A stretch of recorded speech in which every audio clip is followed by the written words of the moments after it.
Help of the helpless, Lord, abide with me. We don't normally play music this somber, but this is the 40th anniversary of Roe versus Wade. And I would like you to come on a thought experiment with me. And for this to work, you're going to have to pretend that whether you're male or female, you're a man. And you are 52 years old. And you can give yourself a name if you don't already have a male name. And you wake up on this date in 2013, in January, on a Tuesday. And just as we often wake up with a dream in our minds, a beautiful dream, I often have dreams of wish fulfillment, of things I wish had happened and hadn't. And for a good 20, 30 minutes after I wake up, those dreams linger.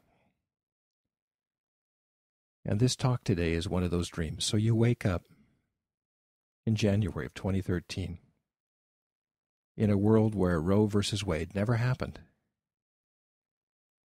And little by little in the early 70s, abortions stopped happening in the United States. I want you to imagine the world into which you wake up. You're living in Southern California. You have a family. Your children are moving out because they're of that age.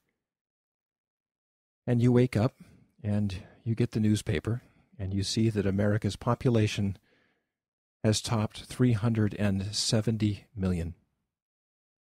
Not 315 million, the way we count it in this world, but 370 million. For none of the children under 40 had been aborted. Our population pyramid is of an entirely different shape.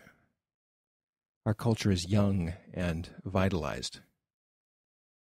And nobody talks about worrying about an aging population because there's many young people to carry the burden of the old, to carry their burdens, and to take care of them. We have plenty of workers to take care of everyone on Social Security and Medicare. In fact, every year there's a popular television show with a contest where people compete with ideas for what to do with the surplus because Medicare and Social Security are fully funded once again for the 4th straight year. And that youth culture is different. You turn on the television and there's music of a whole different style that you've never heard before. And this explosion of art and music and creativity is fresh but somehow familiar. Perhaps it should have been. You get in your car and you drive through the neighborhood and you realize everything looks a little bit more prosperous than you remember it. For statistics have shown that on average, most people contribute about $118 of work into society per year and take out $100 in consumption. So, as we know, people are an asset to the economy, not a liability. And population is a blessing. And you drive through the streets and you notice that they are fuller, and the sidewalks are fuller.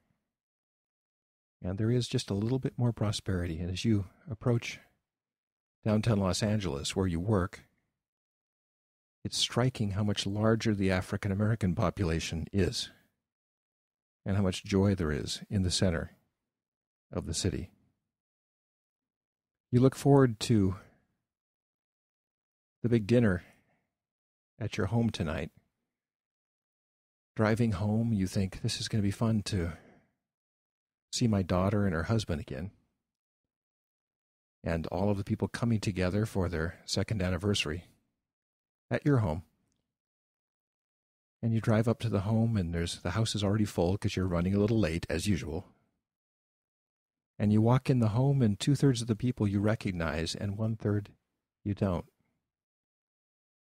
Beautiful people who seem to know what they're doing there and seem to belong.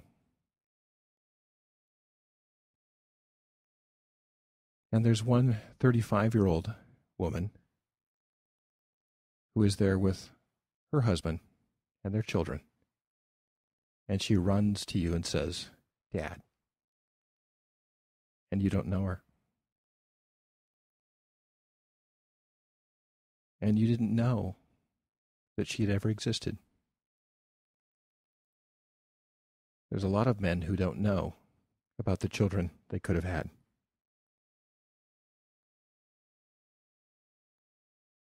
And this has been a peaceful several decades. America has been at peace for a longer time than at any time since before World War I. People don't really remember war. There's still a strong defense, a strong army, and a strong Coast Guard. But we don't have bases all around the world since the big protests before what was supposed to be the first Gulf War, when the gigantic youth culture said no to the war. Not out of cowardice, not out of lack of patriotism. It was a patriotic rally. And they spoke the words of Washington and Jefferson at the rallies, not to be entangled in foreign alliances, and not to be empire builders, and not to be the Redcoats 2.0, and to be true to the vision of the founders, to be a republic and not an empire. And thus, much of the Middle East is on friendly terms with us. The first Gulf War, the second Gulf War, the war in Afghanistan, never happened. Now, sure, there's troubles in that part of the world. And sure, we have a great friendship with Israel. Things seem to be under control, more or less. And a lot of the youth in our culture are connecting well with the youth throughout the world, including the Middle East, because of the prosperity which allows so much travel, which has become the main thing for 20-somethings to do, to backpack through the world and see what there is to see. But you catch the news as people are gathered for dinner on the big screen from New York. And they're the World Trade Towers. For they weren't blown up by Middle Easterners because we weren't over there in the first place, and there was no blowback. And you say to yourself, somehow, this is the way things are supposed to be. A blessed remembrance of Roe versus Wade Day to you and everyone